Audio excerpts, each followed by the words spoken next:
વાત કરીએ મહત્વના સમાચારની તો હાલમાં એક મહત્વના સમાચાર મળી રહ્યા છે તેના ઉપર નજર કરીએ।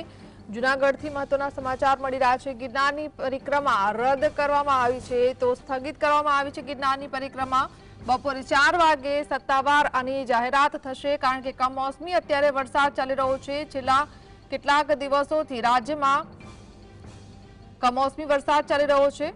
સાધુ સંતોએ અધિકારીઓએ આ નિર્ણય લીધો છે પરંતુ સત્તાવાર સાંજે જાહેરાત કરવામાં આવશે। પ્રતિકાત્મક રીતે પરિક્રમા યોજાશે।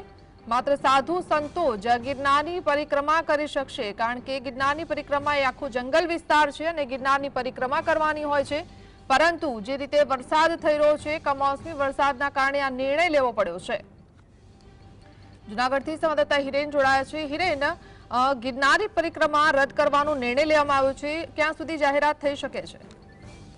જેના વાત કરવામાં આવે તો ગિરનારની લીલી પરિક્રમા કમોસમી વરસાદના કારણે બંધ રાખવાનો નિર્ણય કરવામાં આવ્યો છે અને બપોરે 3 થી 4 વાગ્યા સુધીમાં આ અંગે કલેક્ટર દ્વારા સત્તાવાર જાહેરાત કરવામાં આવશે।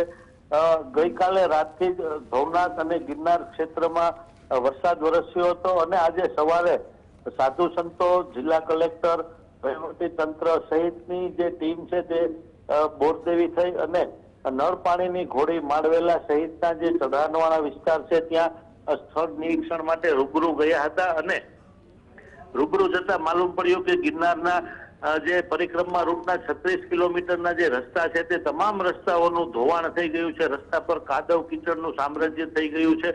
વાહનો ચલાવવા તો ઠીક પણ લોકોને પણ ચાલી ન શકાય તેવી સ્થિતિ થઈ ગઈ છે, જેના કારણે જે ગિરનારની લીલી પરિક્રમા છે તે આ વખતે બંધ રાખવાનો નિર્ણય કરવામાં આવ્યો છે અને થોડી જ વારમાં કલેક્ટર દ્વારા સત્તાવાર જાહેરાત પણ કરવામાં આવશે। જી હિરેન, શું ભૂતકાળમાં પણ આવું ક્યારેક બન્યું છે કે ગિરનારની પરિક્રમા કોઈ કારણોસર અટકી હોય કે પછી બંધ રહી હોય? ગિરનારની પરંપરાગત યોજાતી પરિક્રમા છે તે આદિ અનાદિ કાળથી ચાલી આવે છે પરંતુ કોરોનાના સમયમાં એકવાર ગિરનારની જે લીલી પરિક્રમા છે તે બંધ રાખવાની ફરજ પડી હતી અને કોરોનામાં જ્યારે પરિક્રમા બંધ રાખવામાં આવી ત્યારે પણ માત્ર પ્રતિકાત્મક એટલે કે સાધુ સંતોએ ગિરનારની પરિક્રમા કરી અને એક મુહૂર્ત સાચવી લીધું હતું। તેવી જ રીતે આ વખતે કમોસમી વરસાદના કારણે માત્ર પ્રતિકાત્મક પરિક્રમા કરી અને મુહૂર્ત સાચવી લેવામાં આવશે।